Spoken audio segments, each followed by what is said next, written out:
الحمد للہ وکفا وسلام علی عبادہ الذین اصطفی اما بعد۔ اللہ تعالی نے یہ حکم دیا کہ اللہ کو کثرت سے یاد کرو،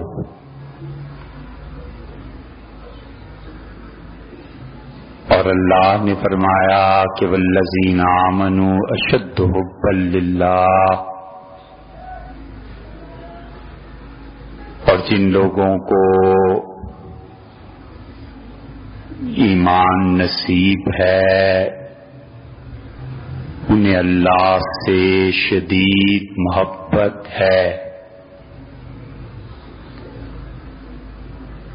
اور اللہ کی شدید محبت اور کسی بھی چیز سے شدید محبت ہی کا نام عشق ہے۔ اللہ کو یاد کرنا اور اللہ کے عشق کی دولت، یہ وہ چیز ہے جسے عام کرنے کے لیے انبیاء علیہ الصلوۃ والسلام تشریف لائے،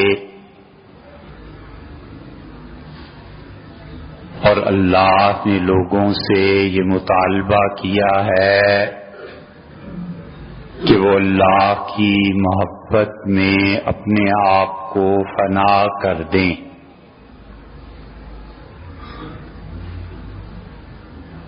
محبت کے مدارج ہیں،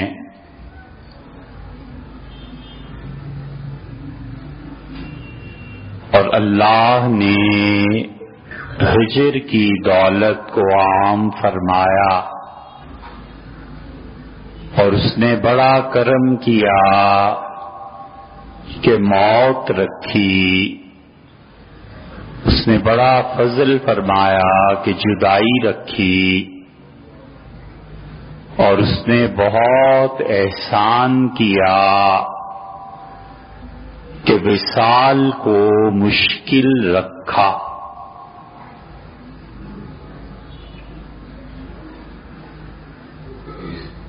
اگر یہ چیزیں نہ کرتا تو انسانی روح میں رجوع کی طلب پیدا نہ ہوتی، اور رجوع کا ہونا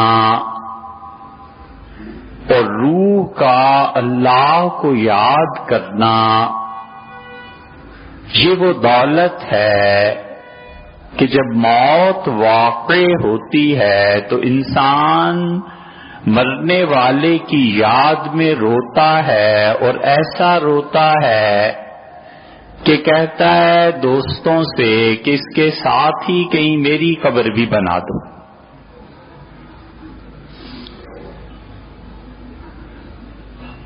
اور محبت کے مدارج رکھے، اور جس چیز کو محبت کہتے ہیں اس کا بدترین درجہ یہ ہے کہ محبت میں جنس کی ملاوٹ ہو جائے، اور محبت انسان کو صورتوں سے ہوتی ہے، محبت انسان کو فطرت کے مظاہر سے ہوتی ہے، اور محبت انسان کو مجردات سے ہوتی ہے جن کا وجود نہیں ہوتا، اور مجردات کی محبت وہ اعلیٰ درجہ ہے جس کی انبیاء علیہ الصلوۃ والسلام دعوت دیتے ہیں، اور انسانی ولایت اور عدل اور انصاف اور حریت اور انسان کی تخلیق کا مقصد یہ ہے کہ وہ مجردات سے محبت کرے۔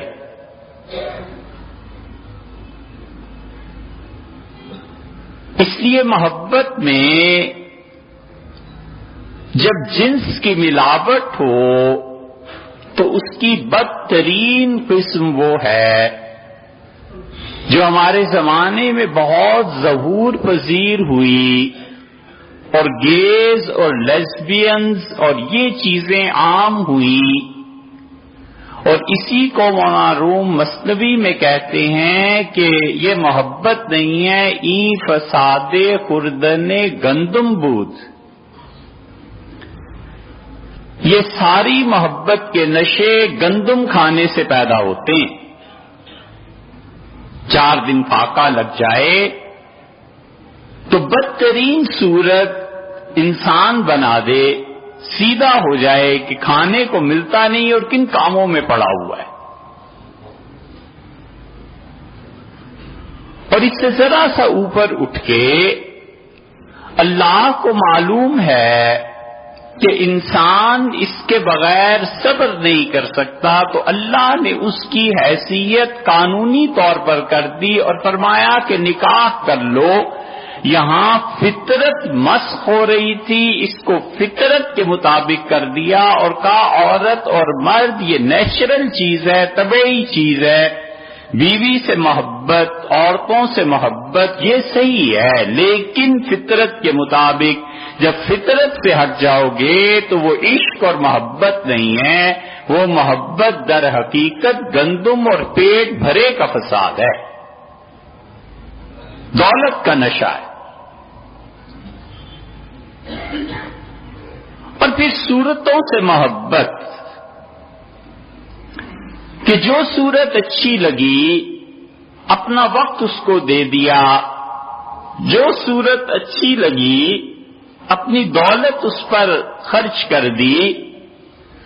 اور اللہ جس انسان پر انتہائی مہربان ہوتا ہے اور خدا جس پر انتہائی کرم فرماتا ہے، اس کے لیے صورت کی کشش اور پتھر دونوں برابر کر دیتا ہے۔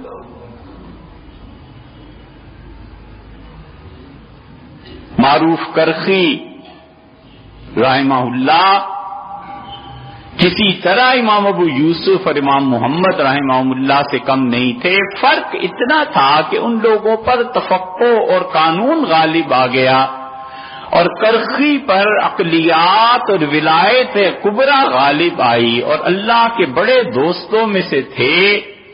اور معروف کرخی رحمت اللہ علیہ سے کسی نے کہا کہ عورتیں آتی ہیں، آپ بات کرتے ہیں تو کہنے لگے میرے بچے یہ دیوار، بکری اور عورت سب برابر ہے۔ اللہ کسی پہ کرم فرمائے اور صورتوں کی پرستش اس کے دل سے نکال دے، کمال کی بات ہے۔ یہ وہ بات ہے جو علامہ اقبال نے کہی، اور انہوں نے کہا صورت نہ پرستم من، بت خانہ شکستم من۔ لوگوں صورت نہ پرستم من، میرے دل میں کوئی صورتیں نہیں بسی ہوئی جن کی میں عبادت کیا کروں میں، اور بت خانہ شکستم من، یہ صورتوں کے بت جو تم نے دلوں میں سجائے ہوئے ہیں نا، اس کی یاری، اس کی محبت، اس کی تصویر اور سیل فون اور موبائل پہ اس لڑکی کی اور اس لڑکی کی، بت خانہ شکستم من، ان سارے بتوں کو توڑ کر میں بالکل آگے چلا گیا، اور اتنا آگے چلا گیا ہوں کہ یہ جس عشق و محبت کی تفصیلات تم بیان کرتے ہو،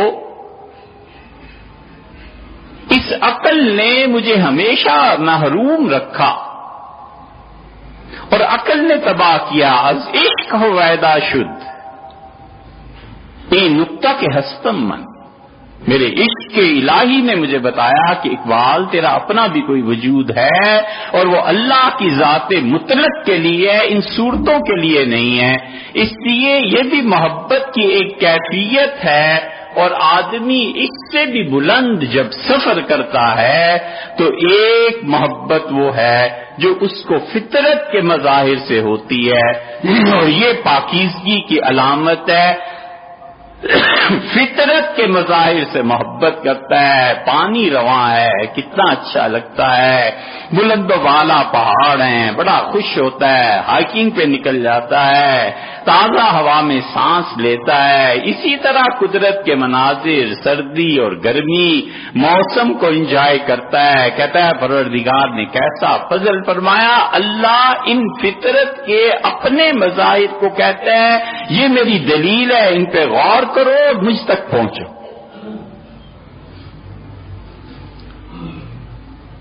یہ فطرت کے مظاہر سے محبت ہے.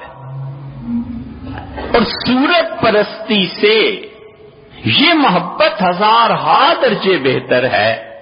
اللہ کرم فرمائے اور اللہ مہربانی کرے اور صورتوں کی پرستش سے نکال دے. بیت اللہ میں نبی کریم صلی اللہ علیہ وسلم داخل ہوئے اور ساری صورتوں کو مٹایا. اور وہ جانتے تھے کہ عبادت اس وقت ہوگی جب صورتیں نہ رہیں، تو دل کو اللہ کی معرفت بھی اسی وقت ہوگی جب اپنے دل کا بتخانہ آدمی خود دھوئے. یہ نفس کی محبت ہے. اور نفس کی محبت میں جب جنس سے چھوٹ پاتا ہے تو نفس کا بہت بڑا مظاہرہ ہوتا ہے. دولت کی محبت میں دن بھی دولت، رات بھی دولت، پیسہ، مال، ہر چیز میری ہو جائے، میرے تصرف میں آ جائے. ضرورت اور مقصد میں فرق نہ کرنا، اپنے آپ کو جہنم میں ڈالنا. پیسہ ضرورت ہے، زندگی کا مقصد نہیں. اگر مقصد بنا لے گا تو عقل اور شریعت نے جتنی حدود رکھی ہیں سب کو پامال کر دے گا. کبھی بھی اپنی زندگی کی ضروریات کو مقاصد نہ بنائے. مقاصد بالکل واضح ہیں اور مقصد اللہ کی محبت ہے، اللہ کی معرفت ہے، اللہ تک پہنچنا ہے. روح میں اس نے کسک باقی رکھی ہے، روح میں اس نے چیخ و پکار باقی رکھی ہے، روح میں اس نے گداز باقی رکھا ہے. ہاتھ اٹھاتا ہے تو رو پڑتا ہے، مصیبت کے وقت رو دیتا ہے. آدمی آیا اور نبی کریم صلی اللہ علیہ وسلم سیدنا حسن اور حسین رضی اللہ عنہما کو پیار کر رہے تھے بہت. کہنے لگا میرے 10 بچے ہیں اور میں تو کسی سے اتنا پیار نہیں کرتا جتنا آپ ان 2 سے کر رہے ہیں. آپ نے فرمایا خدا نے اگر تیرے دل سے رحمت چھین لی ہے تو میرا کیا قصور. اس لیے ضرورت اور مقاصد میں ہمیشہ فرق رکھیں. اولاد ضرورت ہے، مقصد نہیں ہے. دنیا ضرورت ہے، مقصد نہیں ہے زندگی کا. اس لیے نفس کی تباہیوں میں سے ایک یہ ہے کہ وہ ضرورت کو مقاصد کے درجے میں لے آتا ہے. جن سے جان چھٹتی ہے تو دولت میں پھنس جاتی ہے، اور دولت کی محبت سے بھی فارغ ہو جائے تو یاد رکھو انسان کا نفس جا کے اٹک جاتا ہے. عہدے میں مال کو خرچ کرتا ہے کہ عہدہ ملے، کروڑوں روپے الیکشن پہ لگاتا ہے کہ وزارت مل جائے. اس لیے کہ نفس رعونت چاہتا ہے. انسانی نفس یہ چاہتا ہے کہ جو میں کہتا ہوں وہ ہو جائے، میری رائے سے بالکل اختلاف نہ کرو. میں بڑا آدمی ہوں، میں منسٹر تو کیا اس ایشیا کا بھی پرائم منسٹر لگ جاؤں تو ایشیا بھی تھوڑی ہے. پیسے کو خرچ کرتا ہے عہدے کے لیے، اور عہدے سے تسکین ہوتی ہے اپنے کبر کی. اس لیے اس سے نکلے، عہدے کی محبت سے فارغ کرے اپنے آپ کو اور جانے کہ عہدہ اللہ کے ہاں پوچھ کے قابل ہے، خدا کے یہاں احتساب ہوگا. یہ عہدے محبت کی چیز نہیں ہے. اتنے بڑی حقیقت کو حضور صلی اللہ علیہ وسلم نے ایک جملے میں پابند کر دیا اور آپ نے فرمایا ہے تمہارے عہدے اور تمہارے ترقیاں، یہ جوائنٹ سیکٹری اور پھر پتہ نہیں کیا سیکٹری اور کیا سیکٹری اور آگے اور آگے اور آگے. حضور صلی اللہ علیہ وسلم نے فرمایا بعثت الفاطمہ، یہ عہدے جب تمہیں نکالتے ہیں اپنے پاس سے، ریٹائرمنٹ ہوتی ہے تو کتنی بری یہ ماں تمہیں لگتی ہے. ونعمت المرضعہ، اور جب تک تمہارے عہدوں میں ترقیاں ہوتی رہے تمہیں ماں کتنی پیاری لگتی. یہ عہدے ہیں. ترقی جب تک ملتی رہی، اپنے محکمے کے زبردست وکیل رہے، ہمارا محکمہ اتنا اچھا، اور جس دن پتا چلا ترقی ختم ہوئی اس دن وہی محکمہ سب سے برا، جی اس میں تو کچھ ہے ہی نہیں، اے حضرت کچھ نہیں ہے تو آپ کیا جھٹ مارتے رہے؟ یہ ہے نفس کا کبر اور یہ ہے نفس کے اپنے دھوکے کی دلیل۔ اس لیے نفس کے مظاہر میں پھنستا ہے، جنس میں پھنس جاتا ہے، اس سے اٹھتا ہے تو دولت میں پھنس جاتا ہے، دولت سے اٹھتا ہے تو عہدے میں پھنس جاتا ہے، ان سب سے جان چھڑا کر کہیں نکلتا ہے تو فطرت کے مظاہر سے محبت ہو اور فطرت کے مظاہر سے محبت نہ ہو اور مجردات پر چلا جائے۔ کیا کہنے اس انسان کے؟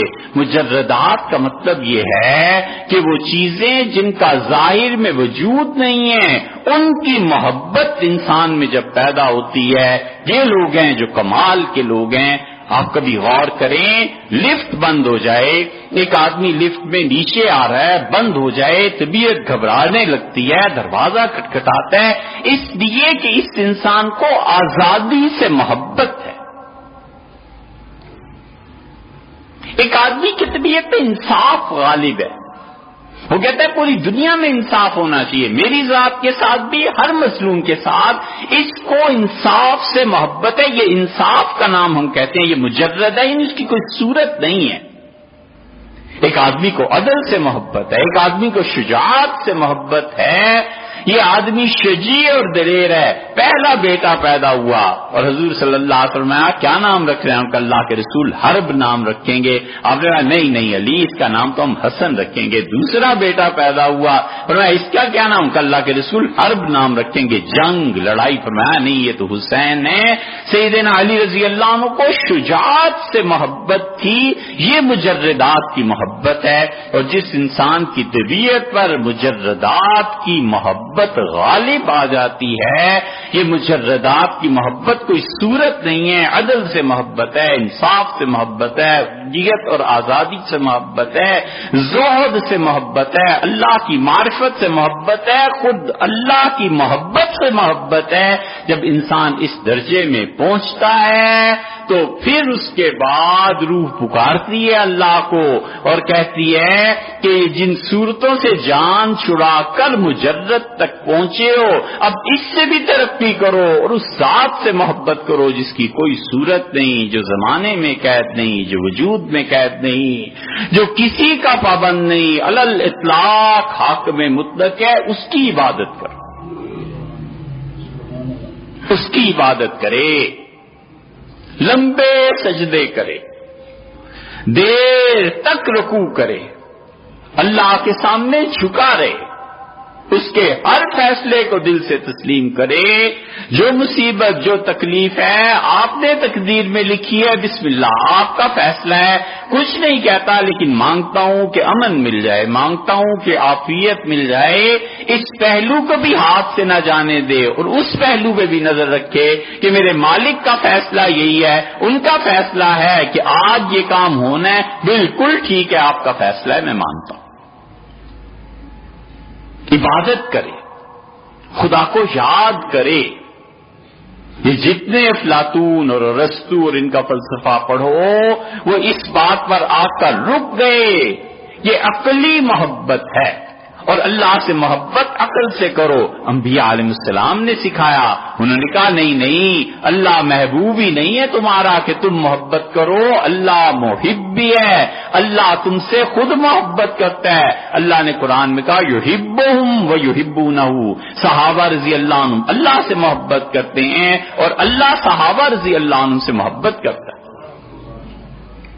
ایسے تھوڑا ہی ہے کہ اولادوں کو لے جا کر قربان کر دیں اور خون بہا دیں اور پورا باغ لدا پھندا کھڑا ہے اور کروڑ روپے کے پھل لگے ہوئے ہیں اور لاکھوں روپے کی جائیداد ہے اور ایک چڑیا، ایک پرندہ آج کے پھنس جاتا ہے، باغ میں نکل نہیں سکتا اور طلحہ رضی اللہ عنہ نماز پڑھتے ہوئے دیکھتے ہیں اس پرندے کو کہ پھڑپڑاہٹ اس کی آ رہی ہے، یہ کیا ہو گیا ہے؟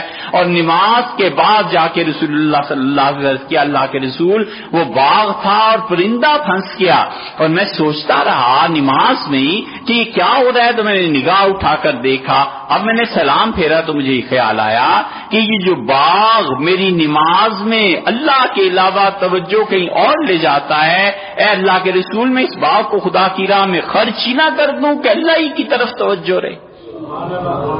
پورا باغ لاکھوں کا اللہ کی راہ میں خرچ کر دیا۔ محبوب کے وصال میں جو چیز مانے بنتی ہے آدمی اس کا دشمن ہو جاتا ہے، کہتا ہے اس چیز کو نہیں رہنا چاہیے، اللہ کے ساتھ تعلق ہے۔ محمد ابن حنفیہ بار بار سیدنا علی رضی اللہ عنہ بھیجتے ہیں، جاؤ لڑو جاؤ لڑو جاؤ لڑو، آگے سے جواب ملتا ہے، انہوں نے کہا لڑنے والوں نے کہ علی سے کہو نا اپنے باپ سے جا کے حسن کو بھیجے، حسین کو بھیجے، وہ بھی تیری طرح جوان ہے، تجھے ہی کیوں بار بار بھیجتا ہے؟ تم ہی کیوں بار بار ہم سے لڑنے آتے ہو؟ محمد بن حنفیہ واپس پلٹے لوٹے اور کعبہ تانے دیتے ہیں، لوگ جنجلا گئے، جوان تھے نا، خون میں حرارت تھی، کا والد بار بار وہ مجھے تانے دیتے ہیں کہ حسن کو بھیجیں حسین کو۔ انہوں نے کہا محمد تم سمجھدار ہو، وہ بے وقوف ہیں، میرے بیٹے اس لیے بھیجتا ہوں کہ تم علی کے بیٹے محمد ہو، اور حسن اور حسین کو بھیج دو، وہ تو رسول اللہ صلی اللہ علیہ وسلم کے بیٹے ہیں، انہیں کچھ ہو گیا تو پھر کیا ہوگا؟ یہ محبت ہے رسول اللہ صلی اللہ علیہ وسلم کی۔ فرمایا ان کو کچھ ہو گیا تو ان کے بیٹے ہیں، تو میرا بیٹا ہے، تجھے کچھ ہو گیا تو پرواہ نہیں۔ یہ ہے مجردات سے بھی بڑھ کے اللہ سے محبت کہ اللہ کے لیے یہ بھی قربان ہے اور اللہ کے لیے یہ بھی قربان ہے۔ جب آدمی اس مقام پر پہنچتا ہے تو پھر ولایت بھی نصیب ہو جاتی ہے، پھر ابراہیم علیہ السلام کی طرح آگ میں کودتا ہے تو کوئی پریشانی نہیں ہوتی، پھر کربلا مچ جاتا ہے تو کوئی فکر نہیں ہوتی، وہ سب چیزیں دیکھ رہا ہوتا ہے اور پھر پڑھتا ہے انا للہ و انا الیہ راجعون، یہ آپ ہی کی تھی، آپ نے واپس لے لی۔ محبت تھام لیتی ہے، اس لیے تلاوت کرے، اللہ کی کلام، اللہ کے کلام کو پڑھے، لمبی نمازیں پڑھے، عصر سے لے کے مغرب تک کا وقت فارغ کرے، مسجد میں بیٹھ کے خدا کو یاد کرے۔ اللہ نے اس وقت میں برکت رکھی ہے اور اللہ کا نام جپے، اسی لیے اللہ کہتا ہے وَاذْكُرُوا اللَّهَ كَثِيرًا، اور کثرت سے اللہ کو یاد کرو۔ اللہ نے فرمایا میرے بندے وہ ہیں جو مجھے یاد کرتے ہیں، اللہ نے فرمایا فَاذْكُرُونِي أَذْكُرْكُمْ، مجھے یاد کرو میں تمہیں یاد کروں گا۔ جب تم اللہ اللہ کہو گے ہم تمہارا نام لے کے تمہیں یاد کریں گے۔ ارے تم بندوں کے سامنے یاد کرتے ہو، میں فرشتوں کی مجلس میں تمہیں یاد کروں۔ حضور صلی اللہ علیہ وسلم، اللہ کہتا ہے اپنے فرشتوں سے کہ میرا فلاں بندہ مجھے یاد کر رہا ہے اور اپنے جیسے گناہگار بندوں میں یاد کر رہا ہے، مفہوم ہے حدیث کا، اور فرمایا میں اسے تمہارے سامنے یاد کروں۔ اللہ کو یاد کرے، لمبی نمازیں پڑھے، رات کا کچھ وقت نکال کے لمبی نماز پڑھے، اچھا وضو کرے، نفس کی کثرت اور نفس کو توڑنا اور نفس کو کچلنا، اسی لیے اللہ کہتا ہے ہیا اشد وطن، اور رات کو اٹھا کیجئے یا ایھا المزمل، اور اے موٹی چادر اوڑھنے والے، قم آپ کھڑے ہو جائیے، یا ایھا المزمل قم اللیل الا قلیلا، پوری رات کھڑے رہیے میرے حضور میں، الا قلیلا، ہاں رات کا تھوڑا سا حصہ کم کر دیں، تھوڑا سو بھی جائے، اور آپ کیا کیجئے آدھی رات کر لیجئے، آدھی نہیں تو اس کا آدھا کر لیجئے، کچھ کر لیجئے، لیکن یہ کہ ہیا اشد وطن، اور آپ اٹھیے رات کو میری عبادت کیجئے، اس رات کی عبادت سے نفس کچلا جائے گا۔ رات کو اٹھتا ہے اور عبادت کرتا ہے، تہجد پڑھتا ہے، اس کی ضرب جا کر لگتی ہے دل میں بسی ہوئی صورتوں پر، وہ صورتیں ٹوٹتی ہیں، وہ جنس کا زور ٹوٹتا ہے، وہ مال کی محبت ٹوٹتی ہے، وہ پھر عہدے کی محبت ٹوٹتی ہے۔ نفس جب ٹوٹتا ہے تو پھر اللہ تک پہنچنے کی راہ ملتی ہے۔ جو چیز انسان کے نفس کے لیے شہد ہے وہ اس کی روح کے لیے زہر ہے۔ جو چیز انسان کے نفس کا شہد ہے اس کی روح کا زہر ہے۔ جس چیز سے نفس خوش ہوتا ہے روح مرتی ہے. اللہ سمجھ کی توفیق دے.